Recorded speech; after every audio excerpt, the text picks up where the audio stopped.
Wala po. Itong mga nakaraang buwan kasi at mga nakaraang linggo, naging very, very busy kami sa aming trabaho. Dahil alam niyo, sa mga nakakaalam, kakatapos na po na aming pelikulang Rewind sa pagsushoot. In fact, pinopromote po namin siya araw-araw dahil sa 25 na ang Metro Manila Film Festival. Na sobrang excited kami dahil ngayon lang kami ulit nagsama after 13 years. And having said that, yung oras namin talaga sa bahay, sa mga bata, medyo nabawasan.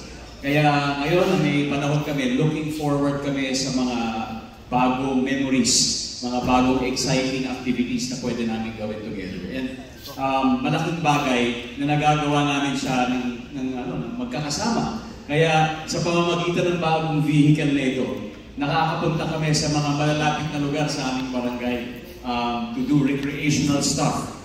Just as simple as, halimbawa, playing in the park, di ba, sa pagpupunta sa simbahan. Yung mga bagay na minsan nagagawa lang ng dalawa, dahil nangyari kung sasakay kami ng bisikleta o scooter, ito, sabay-sabay namin nagagawa yung mga bagay na yun.